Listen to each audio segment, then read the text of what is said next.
Welcome back to this latest episode of Japan's Top Business Interviews. I'm your host, Dr. Greg Story, President, Dale Carnegie Tokyo Training. And my special guest today is Michael Standar, who is the Regional Director for Asia Pacific for Troax here in Tokyo. Thank you. Thank you. So tell us a little bit about Troax. What sort of business are you in? Okay, so Troax is a Swedish company listed on the Stockholm Nasdaq exchange. Our main business is about safety products, and the safety products we call it passive safety. That's our main business today, but we are What does passive safety mean? It's, you can say, simply put, it's safety fencing around dangerous automation equipment.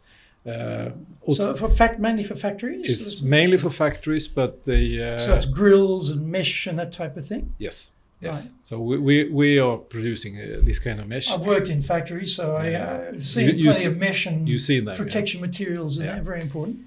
No, I mean it goes back to the 1955, the company, and it's changed the face, I suppose, many times. But today the main business is around the automotive industry. Mm-hmm. They have a lot of robots, so you have the man-machine interaction that you need to protect the people, but you also need to protect the machine from people. Oh, okay, right. So so that's where we do. And then... And how long have your company been in Japan? Well, we've had a distributor here since 15 years. Oh, okay, quite a long time. And 2019, we signed an agreement with that gentleman to buy out the Troax part. Mm. So he had a manufacturing company in Nagoya. Mm-hmm. 60 to 80 people, I would, if I remember. Out of there was about 10, 12 who was dedicated Troax people, and he decided. Just in time for COVID. So I came in. I came in doing that. At the same time, I've been to our factory in China and saw that we needed to do quite some big changes in that factory. So, and then came COVID. So it was the ideas were there, but there was no way to implement the what do you call it, the turnaround of the business, both in China and to sort of really set up Japan. On the other hand, it sort of worked quite. I couldn't travel, you couldn't do the business development, but somehow it still worked. Well, give us a bit of the backstory here, Michael. I mean, how is it that you're in Japan at all and that you're running this operation? So let's go back a little bit and give us the roots of how you got to be the head of the operation here in Japan. Yeah. All right. So it actually started by I got fired. So I worked in another Swedish company, which is today part of ESAB, which is one of the major Swedish companies. And we were selling automatic doors. After university, I joined them as a sales rep in Sweden.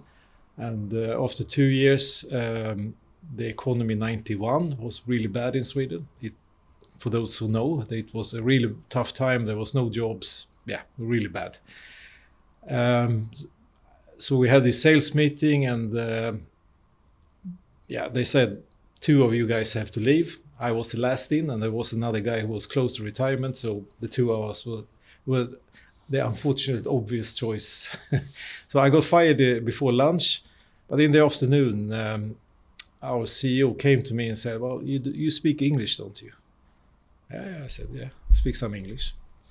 So he said, "Well, I can give you 6 months. Here's a box of business cards for Asia.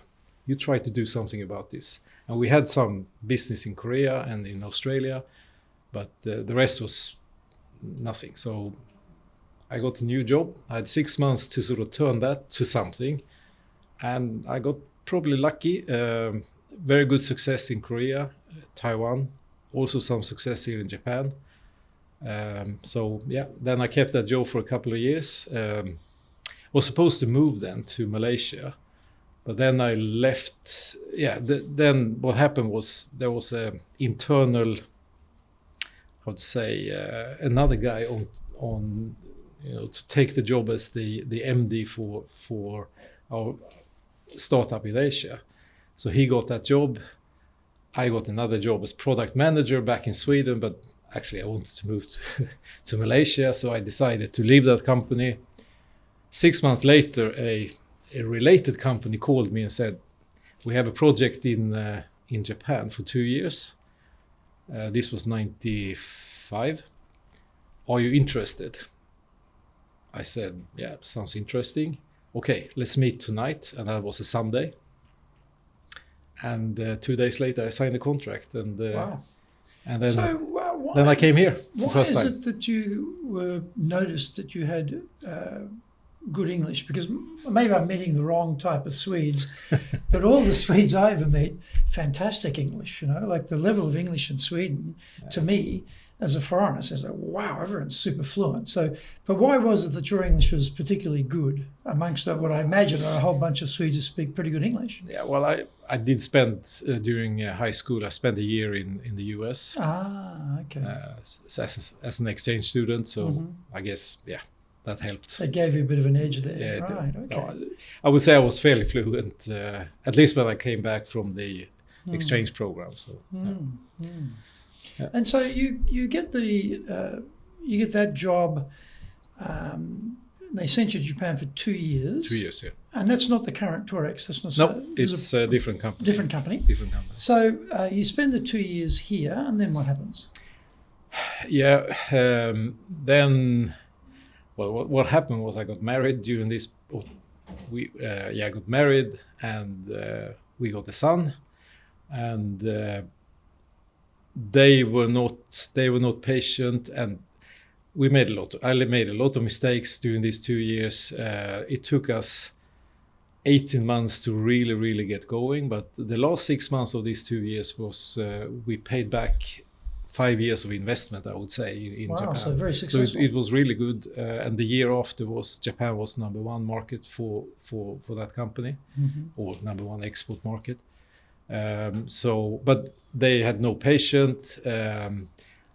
They offered me to go to Australia to do the same thing, to sort of kickstart Australia. Yeah. But I don't know. I was a bit chicken. New wife, new kid.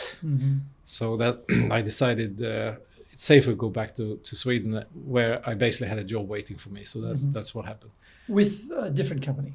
Again, a different company. Right. Okay. Right. And then, so how long are you in Sweden? Then I was there for 4.5 years. Okay. And during this period, I changed the company again, and then came into a fairly large company called ESAB in the welding industry. And I was there 3 years, I think, in Gothenburg in Sweden. Then they had this project in Japan, and I just said, all right, let's go. And that was also not really thought through. So after a couple of years, we ended up in China, spent 4 years there. But then it was time to set up Japan. So I came back sort of 2007. Oh, so they said, go to Japan, but actually you've got to go to China for 4 years first. Well, no, I went to Japan, spent the 2 years here. But I realized in the beginning that we didn't have the right setup. Right. And at the same time, 2002, 2003, everything was about China. It was really hot. It was hot, yeah. So then I was asked to go over there, and I thought that was a good opportunity. Then 2007, I came back again to Japan, and then continued until 2012, setting up a business here, which was, in the beginning, it was going quite well. And then they wanted me in Singapore for a regional role, so I took that. Then we were sold to another company, and then I left the family in Japan, and I worked in Singapore, and it was quite tough. So I wanted to change, but then I changed to another company where I also ended up in China. So I don't know, but it was interesting times. So how long did you spend in China altogether? Quite a long time. I spent with the family around 3.5 years, and then I was there for close to 4 years, and then did a monthly commute. So 3 weeks, 1 week, 3 weeks, 1 week, something like that, which was tough. It's tough, yeah. But I had a really good job during this time in China. We did I don't know. I managed to come into companies where you need to turn them around in a way, or not companies, but part of companies where you need to turn around. So, and that was really a good experience in China. This is in Shanghai. In Shanghai, yes. Mm-hmm. Yeah. And so, altogether now, how long have you been in Japan? I mean, you can say since, I was here in the 90s a couple of years, but since 2002,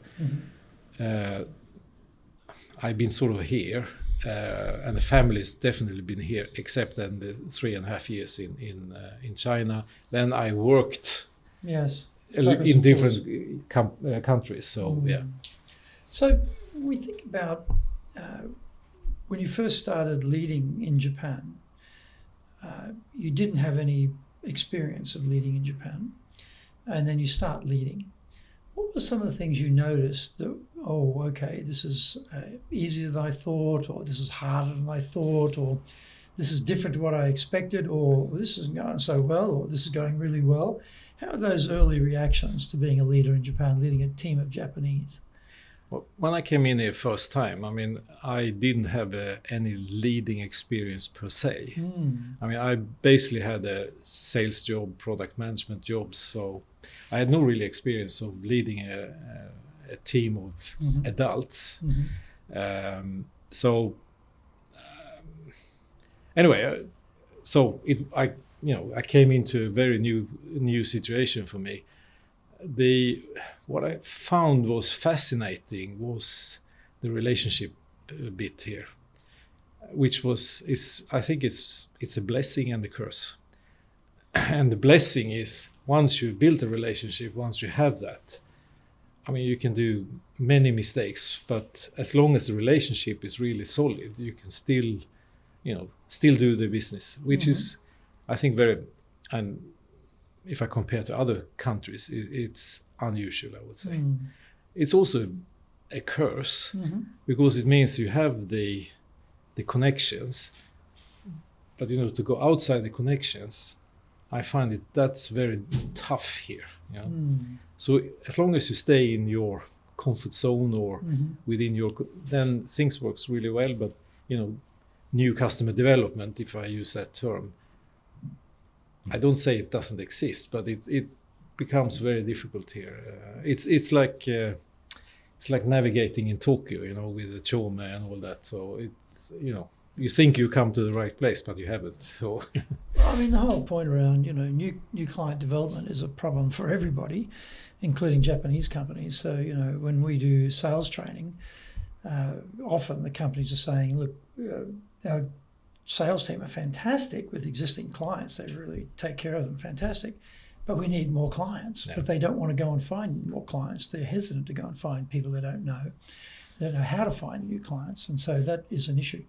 But just coming back to, you didn't have much experience. So you start, and you mentioned to me before we came on mic that you felt that there were a lot of similarities in the culture, maybe in the personal culture in the Swedes and Japanese, or more similarities maybe perhaps in some other countries. So did you find that was an advantage to you, that the sort of building rapport with people, just how you get on with people, less abrasive, a little bit smoother? Did you notice that? I do think that Swedish has a good reputation in Japan, and I think in some respect, with the social welfare system and so on, I think there is a bit of envy here on how we built that in Sweden. So I think we have some respect based on that. So again, coming back to when you first started leading, and you've had a number of different iterations with different companies. So you've actually seen quite a good spectrum across companies, and industries are different, companies are different, different roles you've had in the companies here. What did you find worked well for you to get people engaged to follow you as a leader? I think one of the key points is about communication, and I don't think people are different here or anywhere else. And I think communication is really important. You need to really communicate, what's our overall goal why are we here? What's the reason for us being here? Why do we have a company here? What are we supposed to do? And I think you can't stress that too much, and I think that's really important because. And just on that point, though, how do you do that? Okay, so at the theoretical level, yes, understanding the purpose, understanding the direction, understanding the outcomes, etc. Yes, have given. However, what about in actuality to make sure that people not only know it, but they remember it? Because often, as leaders, sometimes we announce, this is what we're doing. Yeah. Everyone's got it, right? You all understood? Good, we move on. I don't need to repeat that. But when you find a few weeks later, they haven't got it and you haven't understood it, or they've taken it in a different direction, you go, what the hell happened here? Got to repeat it again. Or I'm just thinking about, what did you find worked well to make sure that not only people understood what you were saying, but they actually worked in that purpose or towards that purpose? I mean, many years ago, I don't ask me who said this, but somebody talked about management by walking around. Yes, Tom Peters. I heard it from somebody. In Search of Excellence with Waterman, the book. My current staff may think a little bit differently, but when I was had the responsibility for Japan only in previous roles, I think I did that a lot, And it's not about having, yes, you have a PowerPoint and you present and blah, blah, but 5 minutes later, everybody's forgot that.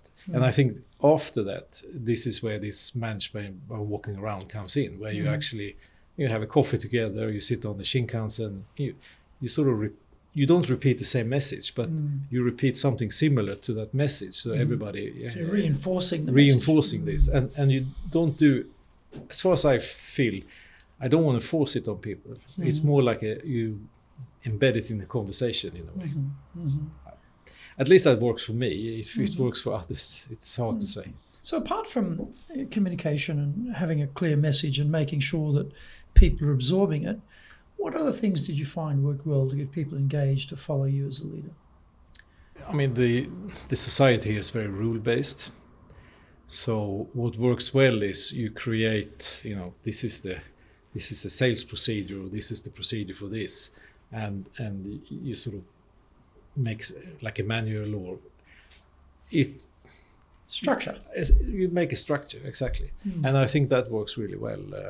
It works fantastically well here. The problem if you make it too rigid. So in principle, I hate job descriptions. I don't dislike job descriptions. For sales, it's selling, but then everything else, sort of.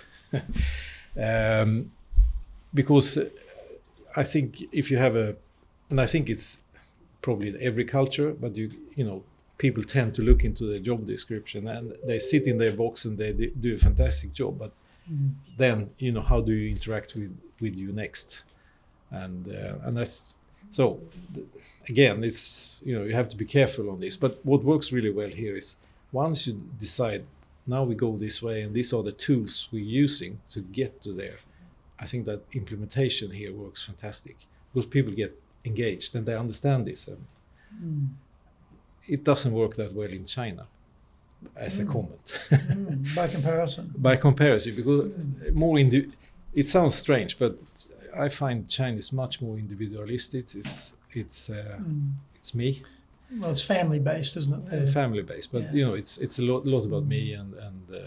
It's interesting. I interviewed the national men's rugby coach Eddie Jones on this podcast a few weeks ago, and when he was here the first time, I attended a speech he gave, and he was making the point that as a leader, if he gave a set of instructions to the team, they would execute on those instructions perfectly, regardless of what was the situation on the field.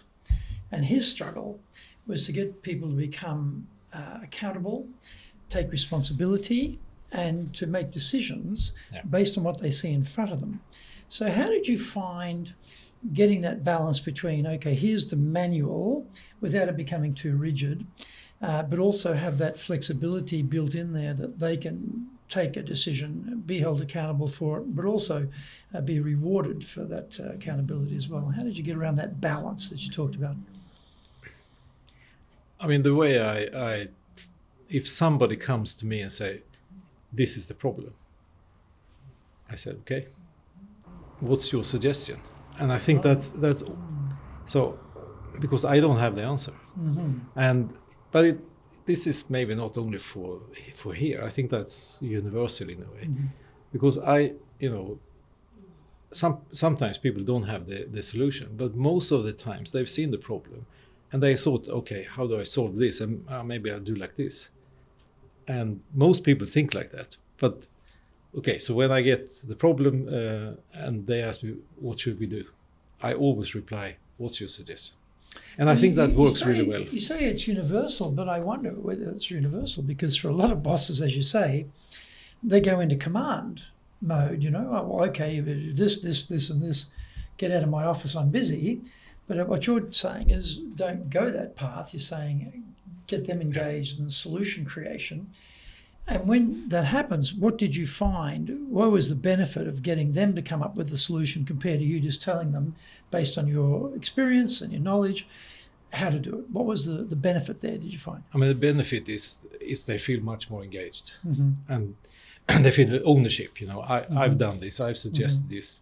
And in many cases, it could be by an email, or in person. Once it's done, it's very simple. Great job. You just send back a small message. Fantastic. At the bar once a month with the team, you say there was a great thing he or she did. Boom, and you have a share for that. Small things, I think it works really well here. You get the recognition. There's also, I guess, many paths to the mountaintop too, isn't there? Not just one path, but often as leaders, we tend to think that the path we've chosen is the only correct path. And we start telling people, okay, follow my path. But by inviting them to think about a solution, they may come up with something we never thought of, because they may have a different experience or a different angle or different information. And you think, oh, I would never have done that, but actually that's a really good idea, which wouldn't have come out if we just directed them. So you're also inviting some innovation there that otherwise may not have arrived. I actually often sort of say that I think I'm a good leader, but I'm a poor manager. Okay, what's the differentiation for you? Management is about rules. You follow a certain path. I mean, if you think about sales management, you follow the sales funnel, you identify the potentials, and you go through the funnel. It's certain steps that you follow. I'm terrible at that. I know it works, but I'm terrible at that. So that's why that's my shortcoming. So I'm not a good manager in that respect, and that's why I want to invite people, to have their ideas. And then if I find that the ideas are good, I say, well, let's go. Sometimes you say, well, it's a good idea, but how about you change this part? Or how about this part? So of course I give some directions, but I'm not sure if I'm successful all the time, but at least I try to get the engagement that it's their idea. If you want to be successful as a leader, do the Leadership Training for Managers course. All companies need people who can both manage and lead. Leading people screams out for real skills in communication, dealing with all different types of people, being excellent at innovation, planning, delegation, handling mistakes, doing performance reviews really well, and inspiring and motivating the team. Do the Leadership Training for Managers course now in either Japanese or English.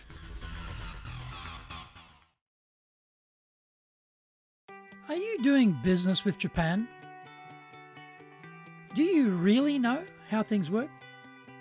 Japan Business Mastery provides the answers. Do you have the right networks and know how to create them? Do you know how to get on the same wavelength with Japanese buyers? Do you know what being trustworthy looks like from the Japanese perspective? Japan Business Mastery is based on more than 30 years experience in Japan and will become your go-to guide. Want to succeed in Japan? Buy Japan Business Mastery now. Well, the other thing too, how to get ideas from people is a related topic, isn't it? And I'm always interested if my guests have come up with a tool or a methodology for extracting ideas from the team. Because again, it comes back to that point about command, that often as the leader, you're plugged into the world because you access English. You're plugged into headquarters because you're the chief person here, so you get a lot of information that team members don't get. You've lived in different countries, you've worked in different environments, you've built up quite a huge amount of experience compared to the Japanese who've only worked in Japan. So often, as leaders, we tend to become the spring of ideas, a spring bubbling up with ideas, and we sometimes forget to get the people involved, local people, get their ideas out because we're too busy telling them about our great idea. So how do you think about getting ideas from people, and have you got any particular methodologies you found that worked really well to get ideas out of people? Because in Japan, if you ask for ideas, people look around the room. Oh, so-and-so joined the company before me, so I should defer to them. Oh, so-and-so's older than me, so I should defer to them. Oh, so-and-so's a male and I'm a female, so I should defer to them. Or so-and-so is a certain rank and I'm a lesser rank, so I should defer to them. So they've got all this inhibition built into the culture and the system to suppress idea generation rather than really get it out. So what have you found works well to get ideas from the team, and have you got any good methodologies for that?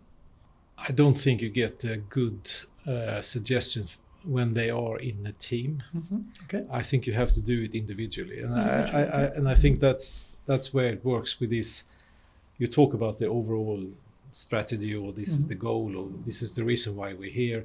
You do it on Shinkansen, or you do it over a cup of coffee, or whatever, and you talk about how do we get there, and then because then there's nobody around them who can, as you said, there's no superior or anybody. So for me, that works the best. So this gather a big team and ask for suggestion. It works very poorly here, I think. Well, I think it works poorly here because usually the way it's done is not very effective, and so often we find that the people trying to do brainstorming are not clear enough on. There's two stages of the brainstorming. One stage is, in Dale Carnegie we call it green light thinking. Anything's possible. There are no dumb ideas. We're not after any evaluation of the ideas. We're trying to harvest as many possible and the greatest variety of ideas as we can in stage one. And then once you've gotten all those ideas out, then we go to stage two, where we make some choices around prioritization of those ideas, which ones we'll take forward. But a lot of companies are mixing it up, and so that's why it's a bit of a jumble. So that's something I think if people are doing idea generation, clearly separate the harvesting of ideas from the evaluation of ideas would be advice I'd be giving people. But I take your point that maybe it's not effective here for that reason or other reasons, I'm not sure. I mean, for me, it has worked better to do this individually. And we had I'll take some example, not so long ago, but we talked about some new businesses that we wanted to get into with some specific customer, which I don't want to mention the names, but how do we get in there? And we talked about it, and it was silence, and 2 weeks later, I sort of repeated it and talked again, and we kept on doing this. Then 6 months later, we got a new order from this customer, and it just happened. For me, it just happened, but I'm sure there's been a lot of work done, and it worked because we talked about it on. It was not a big team; it was sort of one-to-one, and I think that person felt that I can. There's nobody here who can say I failed. And he actually succeeded. So I think you need to be careful to put people in positions, where they feel threatened. Yeah, And that's true in Japan, particularly, isn't it? Yeah. They don't lose loss of face. Maybe someone's going to laugh at my idea or think I'm a dope, criticize my idea. So I'm better to keep my idea to myself because that's safer, and not volunteer anything in the innovation process. So we recommend, as I say, separate the idea creation from the idea evaluation, but also in the idea creation stage, we recommend doing it in silence, individually, for that very reason. So there's no pressure on the idea generation point individually, and then we have a system where the ideas get merged, so there's no individual attachment to a particular idea, because often you find the ideas are quite similar. And it takes a lot of the tension out and people relax. But you've always got that, you've got that group of people who are very quick on getting ideas out, and they exhaust themselves, and then they're bored, And when you're making people conform to a certain time period to come up with ideas, like in 5 minutes, they're done. They're looking at their watch and they're tapping their fingers on the table and they look and want to escape. So you've got to be quite strong with the discipline of holding them to wait till everyone, because the deeper thinkers, going many layers deep, and you want those deeper thoughts as well.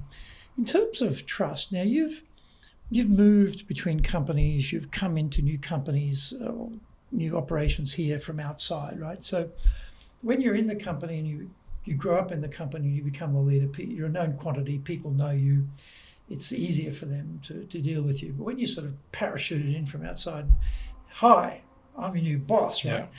What have you found has worked well for you to build trust with people when you're coming in from outside and they don't know you? I think you can't play games. You have to be yourself.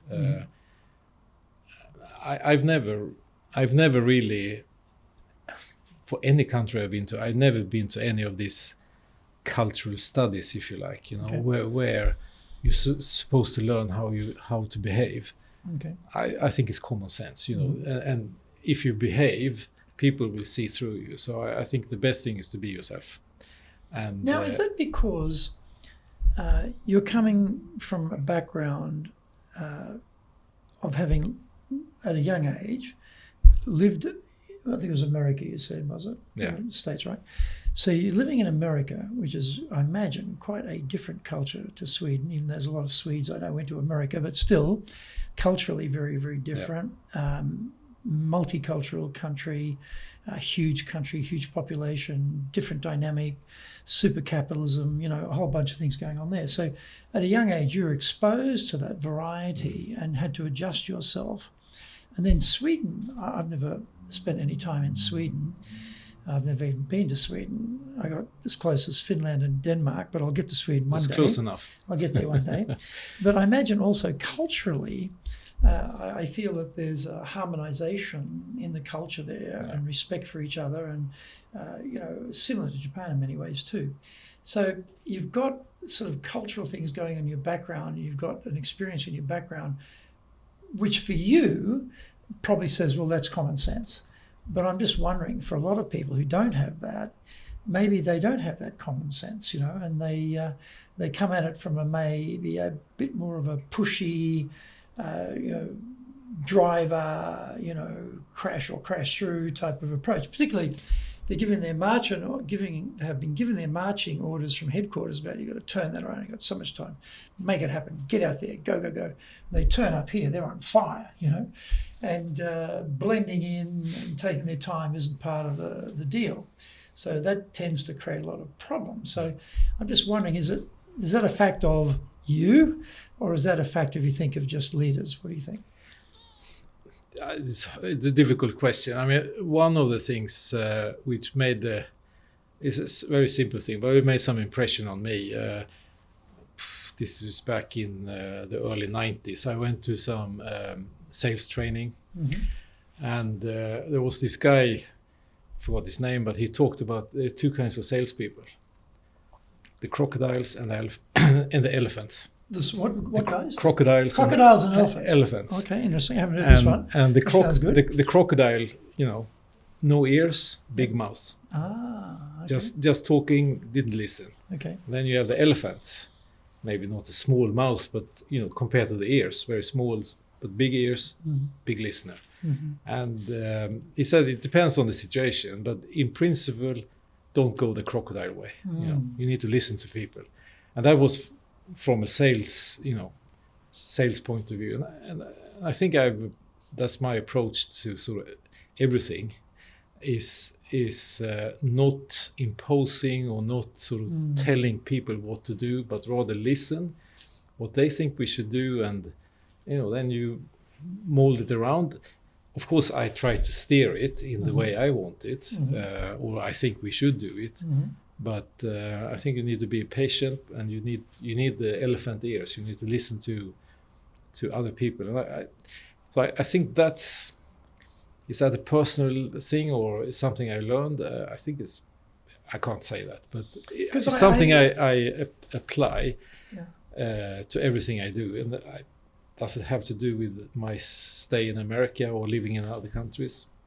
Maybe not. This I can't say that. Because, I meet plenty of so-called high-powered executives who turn up here who are bulldozers, and they get in here and they think everything's broken. I've got to fix Japan, and away they go. They usually crash and burn and create all sorts of drama and problems because they don't have any self-awareness about how this country works, or they don't have any appreciation for the subtleties. Yeah. They don't talk to clients to understand the client's perspective on why they want things a certain way. They're just trying to drive their people to do things the way they think. This is how we do it in headquarters. That's how we're going to do it here. There's plenty of those people, right? So I'm just contrasting your approach with that approach, which is the point I was trying to make. Any other things you've found work well in terms of building trust with people?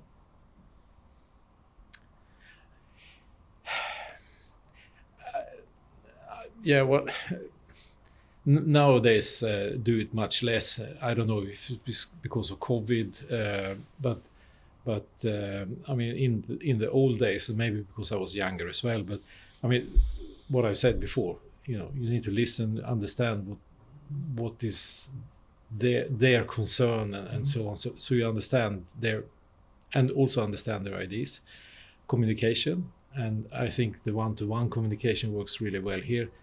Yes, I understand if you work in a 10,000 people company, it's difficult, but you still have your layer. You've got your direct reports. Exactly. 400 of them. It's going to be like 10 or something. 10 of them, and you need to communicate with them. So I think these are the two things.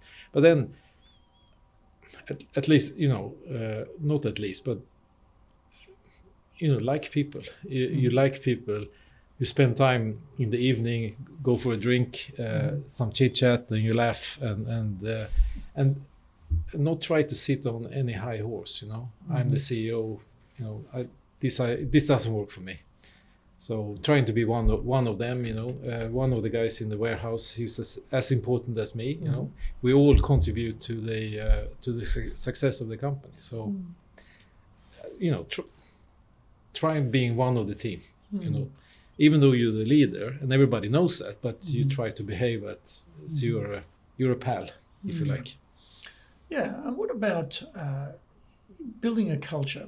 So you come from Swedish culture, this is Japanese culture, you come from headquarters, which has a certain culture, and so you've got sort of a corporate umbrella culture over top of everything, and then you've got Japan culture, and you're inside the umbrella of Japan culture to have the Japan local branch culture here, and then you've got you as an individual with how you see the culture you want to build inside the organization. So what have you found has worked well to build a culture in Japan? It's a very difficult question. I don't really have a sort of a formula or a specific answer. I think it's you have to break down what sort of the headquarter wants into what makes sense here. So I think I do that quite well. How I do it, I can't really explain, to be honest. But you need to, for instance, we are in B2B, so business to business. in headquarters, maybe they talk about, we need to go on, online, e-commerce, blah, blah, blah. And when you sit here and you get fax orders, you sort of, that's not really the way to do it here. So how do we find the way forward? You start talking about it, but you can't really implement it. So, I don't know how to explain, but it's a bit tricky. But you need to be very transparent back to the head office also, because if they expect something to happen tomorrow on this, you need to explain why it's not happening. Our clients should all go online with our app and do their ordering through the app, right? Exactly. And they're still sending you faxes. So you're like, well, hang on a minute, that isn't going to work. No. Well, it's not going to work yet anyway.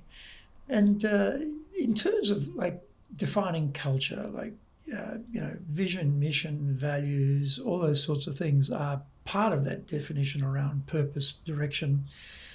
Where do we want to be, the vision, mission, what do we actually do, and what we don't do, you've sort of been very clear about that. And then the values around, how do we get the values of the company embraces to line up with the individual values of the people. So these are all ways of aligning the whole team together and as a culture. Have you found any ways that you've discovered work well to do that, to get that alignment?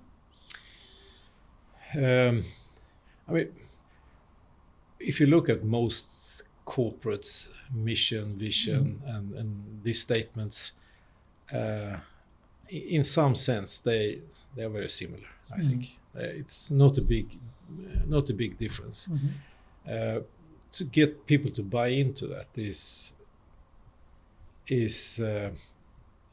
sometimes you need to explain what it means, but I think you explain what it means and how you build in this, but it's a lot is about respect, isn't it? You're working for a company, you need to respect the company.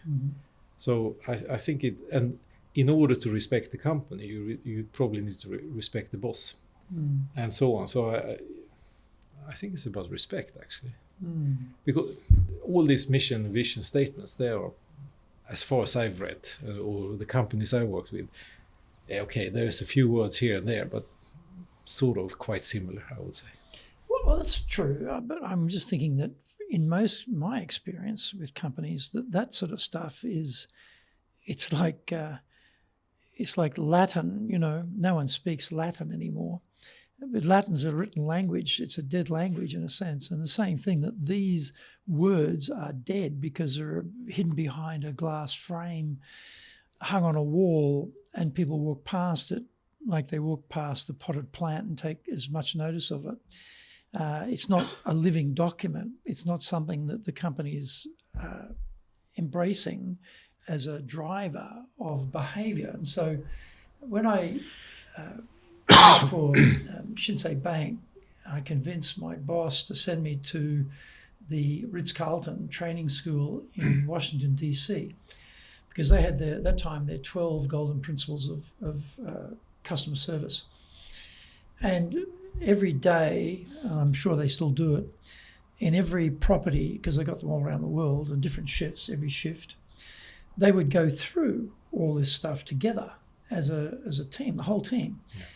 And I brought that back to Shinsei when I came back, and we did that in the bank. So every shift, every day, would review, the purpose and the values and this sort of stuff, to try and make it a living thing as opposed to something dead that's behind a frame. Because if you can't, I don't think you can live it if you don't remember it. And a lot of this stuff is written by the president. It's like voluminous, a couple of paragraphs on the vision or something. How the hell can you remember that? It's too long. It's got to be short enough that people can remember it, because I don't think you can live it if you can't remember it. To try and get it into the texture of the day and into the people, at the fabric of the people, so that they're living it. And they're exuding that in how they interact with each other and interact with clients and interact with the business. So, I think there's still a long way to go in Japan around that, because I see a lot of dead vision, mission, value statements, that are not being utilised at all. Yeah, I think that's possibly not only in Japan. I think Well, it's possibly true. It's not just Japan. Yeah. It's sometimes it's a little bit of a must-have. And must-haves is or nice to have. They tend to be not so valuable.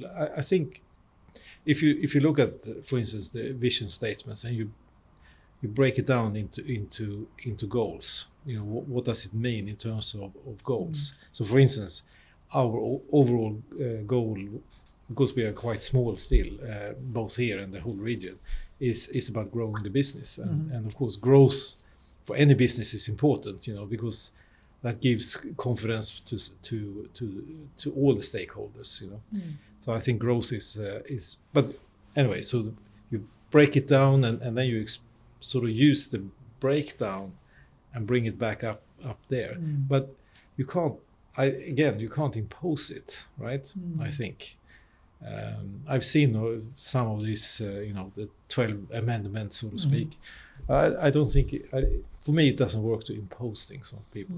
You talk about it, and you get a buy-in from them, but imposing, no, it doesn't work. Doesn't work.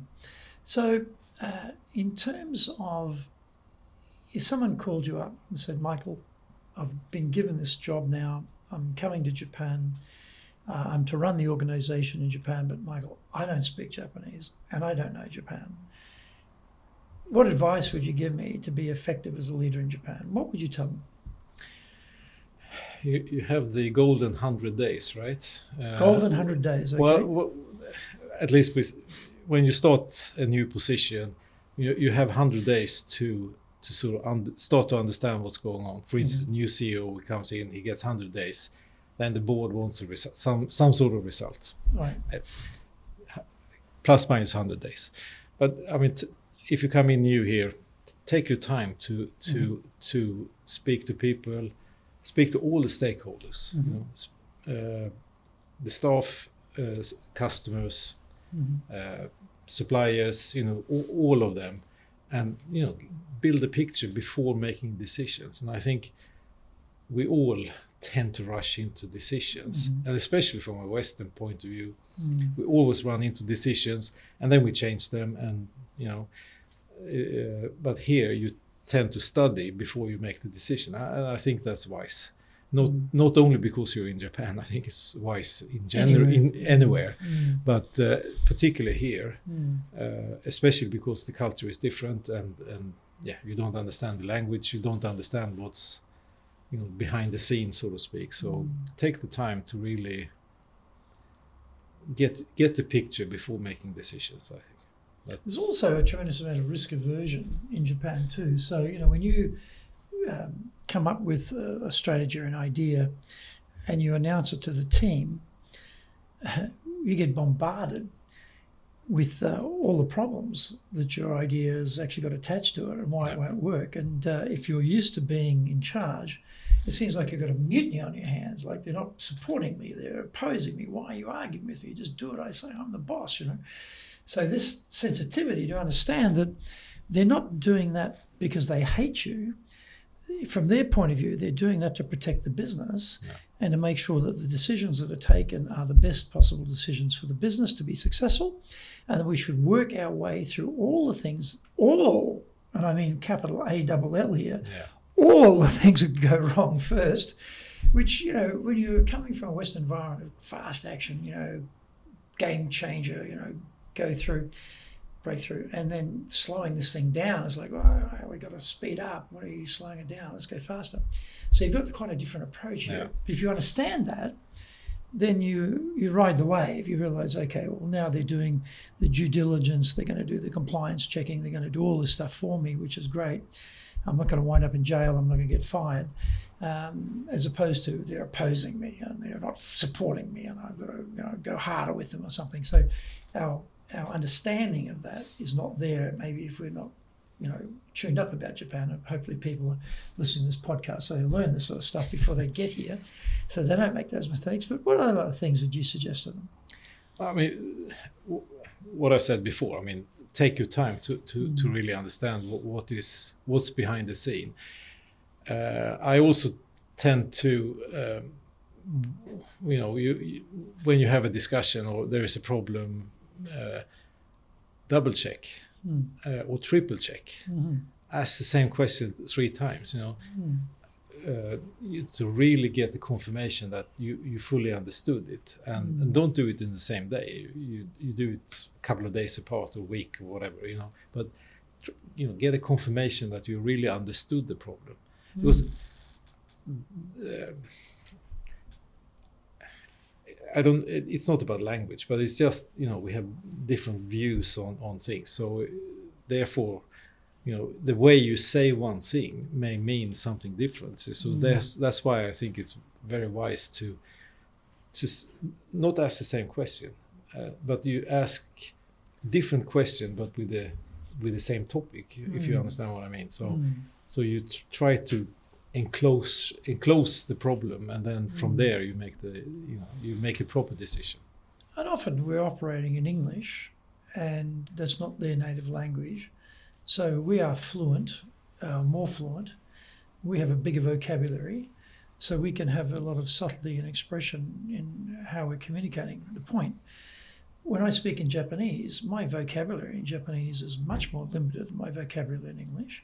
So I tend to be very much more direct in Japanese because I'm drawing on fewer words and less comfort around the grammatical system as well. So if you sort of flip that around, you realise that, okay, maybe they're not getting the point.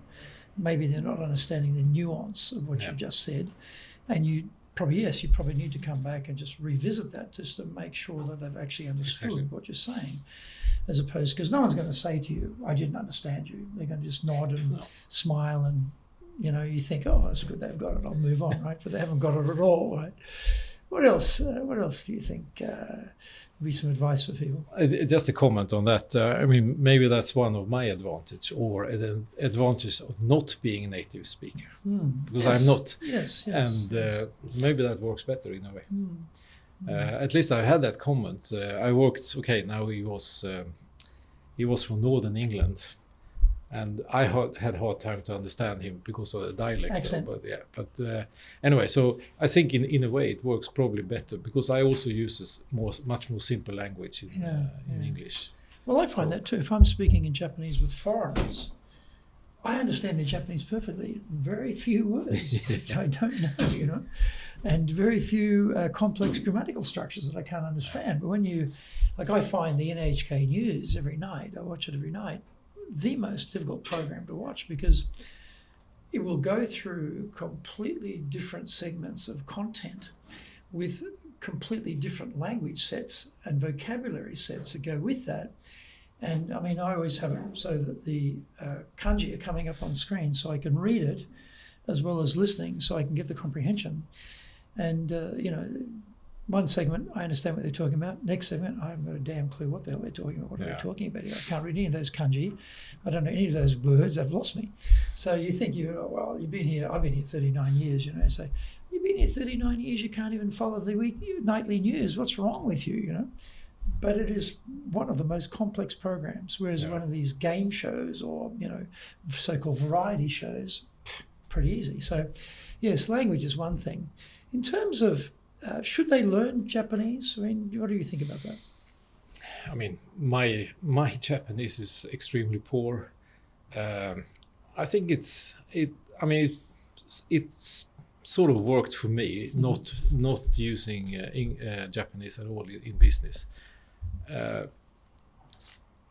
Would have been an advantage? Yeah, for sure. I think so. Do you have to? I think it depends on the size of the company and sort of your position in the company, in a way. But of course, it's an advantage. At least privately, it's probably even a more advantage. But also from business. But as we talked about this subtleness in and even though you're very good speakers, I good friends who is, I would say, fluent in Japanese. But they also say that this subtleness in Japan is very difficult to understand. Yeah, and I'd agree with that. And that's in any language. Any language, yeah. I mean, English, I struggle with some of the expressions, of course, because you don't really understand, well, what's the difference between this and this, yeah. Yeah, well, I guess also with speaking in Japanese, it's changing now, but I distinctly remember there was a phase there with a certain generation of Japanese that when I spoke to them in Japanese, they were uncomfortable. Because from that generation's viewpoint, the language was a protective barrier. And the foreigner had broken through the barrier. So I should be very careful of this person because I can't fool them or I can't bluff them. They've sort of somehow got in the door. Who opened that door? They should have kept that door closed. But with the younger generation, I don't get that. I never feel that resistance. And I think that generation, because I came here first time, it was 1979. Yeah. So I think that generation is retired now and gone on. But there was a period where being fluent was actually a disadvantage with that particular group and that particular generation. Whereas today, I don't find any young people who feel challenged or threatened or uncomfortable that a foreigner is speaking Japanese because they grow up seeing them on TV. On these comedy shows, speaking fantastic, even Kansai Ben, right? Like the fantastic Osaka Ben, Osaka dialect, or something even more exotic than that. It's like, wow, So there was a period there that I noticed it. I thought, oh, okay, interesting. So we've covered a number of topics here. Michael, is there anything that you'd like to add to the topic of leading in Japan, which we haven't covered? In a way, I think we covered quite a lot of things, but I mean, if I just repeat myself a little bit, I think to be a leader or in that position is I think it's very, very important not to be pretending. You have to be yourself. Be authentic. Be authentic. You need to, walk the talk, kind of thing. I think also in Japan, you probably, more than anywhere else, you need to build a little bit respect by actually doing what you say to others to do. I think you can be more bossy in the Western societies, and you delegate everything. I tend to probably take too much on my own shoulders, but I think that also helps to sort of build respect that he's actually doing something. He's actually doing. He's not just sitting there talking. He's not yelling orders at me and holding me accountable to a standard which he or she does not hold themselves to, which is very common, right? Like some bosses. Yeah, and also take the time and listen and understand what is the real issue here, because sometimes. And it's not only in Japan, but sometimes you see this, you get the smoke screen, but what is the real issue? So try to take away the smoke and look behind there. So, yeah. Michael, thank you very much. Thank you. It was a great conversation really today. Nice. Thank you. Thank you. So please join us again for our next episode of Japan's top business interviews.